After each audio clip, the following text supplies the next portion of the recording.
O rei Acabe foi o 7º rei de Israel e reinou no século 9 a.C.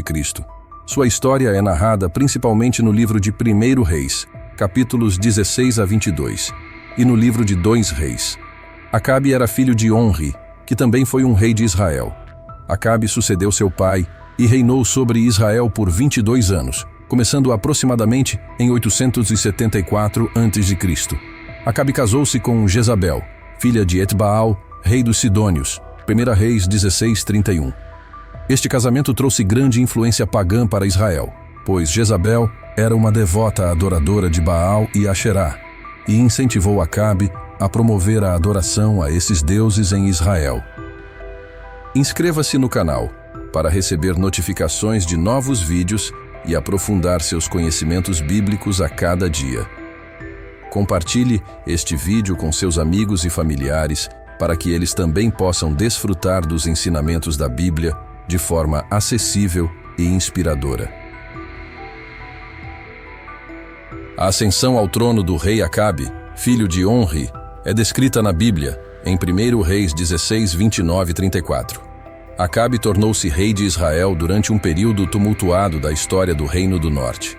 Israel, após a morte de Salomão, havia se dividido em 2 reinos, o Reino de Israel, Norte, e o Reino de Judá, Sul. Acabe era o filho de Onri, que havia subido ao trono após um período de instabilidade e guerra civil. Onri é frequentemente reconhecido como um rei poderoso que estabeleceu Samaria como a capital do Reino de Israel e consolidou o reino. Após a morte de Onri, Acabe tornou-se rei de Israel. A Bíblia afirma que ele começou a reinar no 30º ano do reinado de Asa, rei de Judá. 1 Reis 16, 29. Acabe reinou sobre Israel por 22 anos em Samaria. 1 Reis 16, 29. Acabe é descrito como um rei que fez mais para provocar a ira do Senhor, Deus de Israel, do que todos os reis de Israel que o precederam. 1 Reis 16, 30.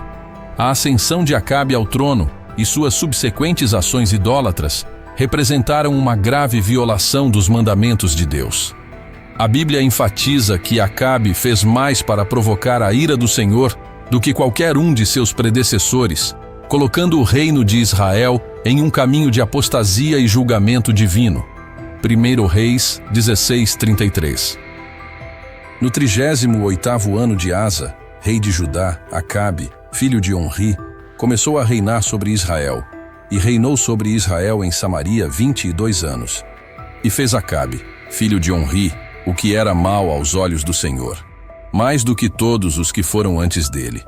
E sucedeu que, como se fora coisa leve andar nos pecados de Jeroboão, filho de Nebate, ainda tomou por mulher a Jezabel, filha de Etbaal, rei dos Sidônios, e foi, e serviu a Baal, e o adorou. E levantou um altar a Baal na casa de Baal que edificara em Samaria. Acabe fez também um poste ídolo, de maneira que cometeu mais abominações para irritar ao Senhor Deus de Israel do que todos os reis de Israel que foram antes dele. A idolatria e os malefícios do reinado de Acabe são amplamente detalhados na Bíblia, especialmente nos livros de 1 Reis. Acabe é frequentemente lembrado por sua promoção da idolatria e pelas injustiças que cometeu, em grande parte devido à influência de sua esposa, Jezabel. Acabe se casou com Jezabel, filha de Etbaal, rei dos Sidônios, 1 Reis 16:31. Este casamento trouxe uma forte influência fenícia para Israel, particularmente na forma de práticas religiosas pagãs. Acabe construiu um templo e um altar para Baal em Samaria, a capital de Israel. Esta ação institucionalizou a adoração de Baal em Israel, algo que era estritamente proibido pelos mandamentos de Deus. 1 Reis 16:32. Além do templo de Baal, Acabe ergueu um poste ídolo para Asherá. Asherá era uma deusa cananeia associada à fertilidade e à natureza, e sua adoração envolvia práticas que eram consideradas abomináveis pelos padrões bíblicos. 1 Reis 16:33. Jezabel, com o apoio de Acabe, perseguiu os profetas do Senhor. Ela ordenou a matança de muitos deles, tentando erradicar a adoração a Yahvé. 1 Reis 18:4. Esta perseguição levou os profetas a se esconderem e intensificou o conflito entre os seguidores de Deus e os adoradores de Baal. Um dos atos mais infames de Acabe e Jezabel foi a aquisição injusta da vinha de Nabote. Acabe desejou a vinha de Nabote, localizada próxima ao seu palácio em Jezreel.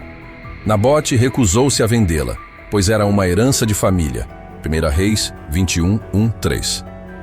Jezabel então tramou um plano maligno. Ela escreveu cartas em nome de Acabe, ordenando que Nabote fosse acusado falsamente de blasfêmia e apedrejado até a morte. 1 Reis 21, 8-14. Após a morte de Nabote, Acabe tomou posse da vinha. 1 Reis 21, 15-16. Elias confrontou Acabe novamente, profetizando que tanto Acabe quanto Jezabel enfrentariam uma morte violenta e que seus descendentes seriam exterminados. As ações idólatras e injustas de Acabe provocaram a ira de Deus. Sua liderança afastou Israel dos caminhos de Deus e trouxe julgamentos severos sobre ele e sua casa.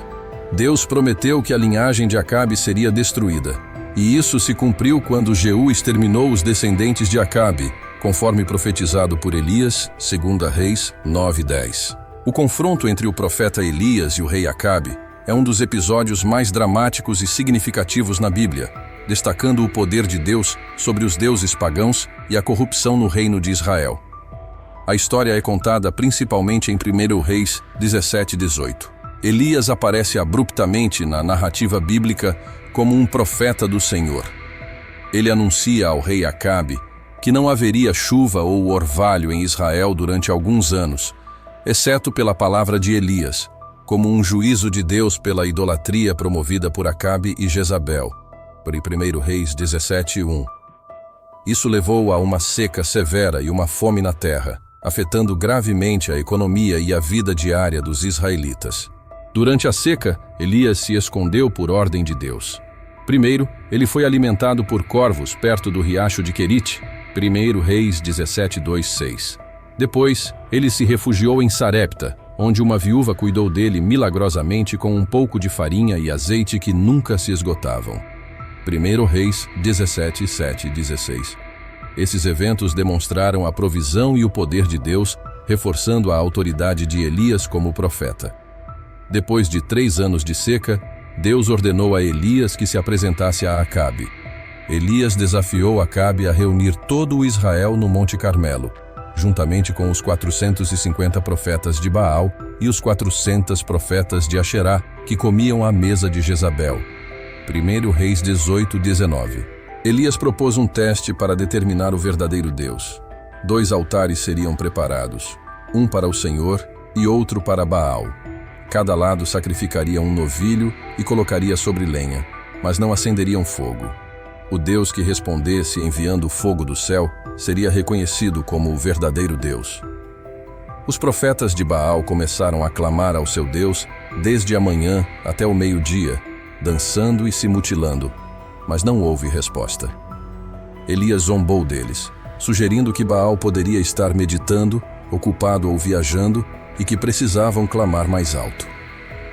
Quando chegou a vez de Elias, ele reparou o altar do Senhor que estava em ruínas e preparou o sacrifício.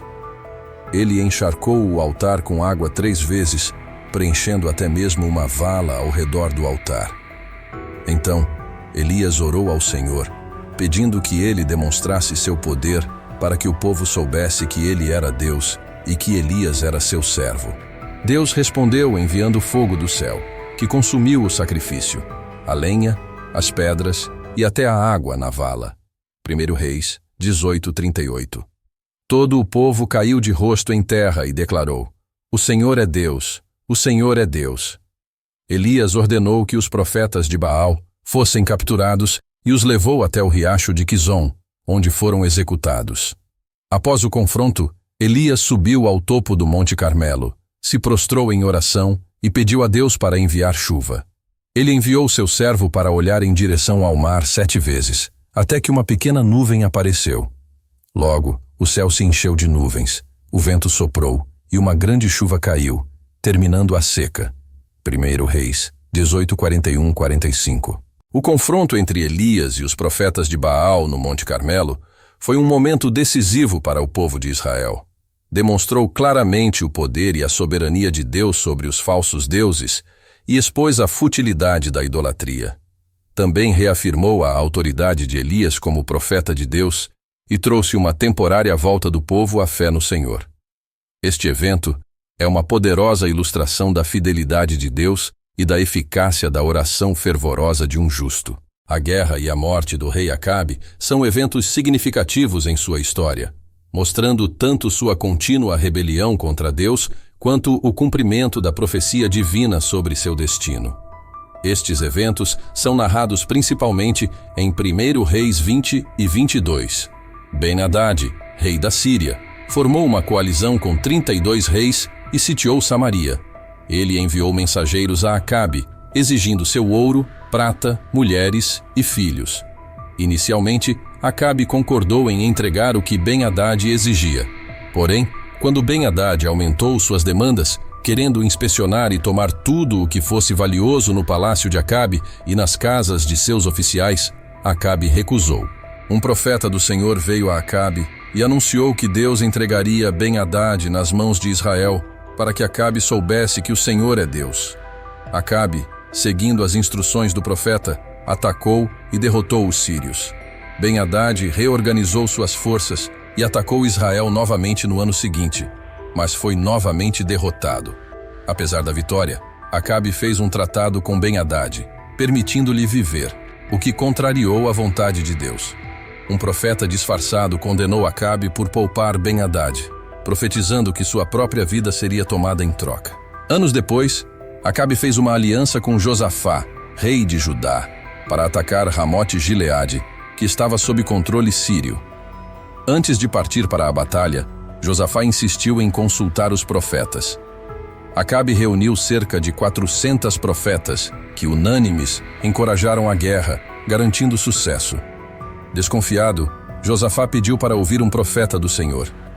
Micaías foi chamado e, após uma falsa concordância inicial, revelou que a guerra seria desastrosa e que Acabe morreria. Ele relatou uma visão onde o Senhor permitia um espírito mentiroso influenciar os profetas de Acabe para levá-lo à ruína. 1 Reis 22, 7 e 28. Para evitar ser identificado e alvo dos sírios, Acabe se disfarçou como um soldado comum, enquanto Josafá manteve suas vestes reais. Durante a batalha, um soldado sírio atirou uma flecha ao acaso, que atingiu Acabe entre as juntas de sua armadura. Gravemente ferido, Acabe foi mantido em sua carruagem enquanto a batalha continuava, mas morreu ao anoitecer. Seu sangue escorria para o fundo da carruagem. Acabe foi levado morto para Samaria, e quando lavaram sua carruagem num tanque, os cães lamberam seu sangue, cumprindo a profecia de Elias sobre seu destino. A guerra contra Ramote-Gileade e a morte de Acabe mostram a soberania de Deus e o cumprimento de suas profecias. Acabe, ao desobedecer repetidamente a Deus e agir injustamente, selou seu destino trágico. Sua morte serviu como um julgamento divino e um aviso para Israel sobre os perigos de se afastar dos mandamentos de Deus e seguir a idolatria e a injustiça. Acabe deixou um legado de idolatria e injustiça, sendo frequentemente lembrado como um dos piores reis de Israel. Seu reinado é um exemplo da corrupção que pode ocorrer quando líderes se afastam dos mandamentos de Deus. Acabe é lembrado na Bíblia como um rei que fez o que era mal aos olhos do Senhor, não apenas por seguir os pecados de Jeroboão, mas por intensificar a idolatria e cometer graves injustiças, afetando negativamente o reino de Israel. A história de Acabe é um aviso sobre os perigos da idolatria e da injustiça, mostrando como tais práticas podem trazer destruição tanto para os líderes quanto para o povo.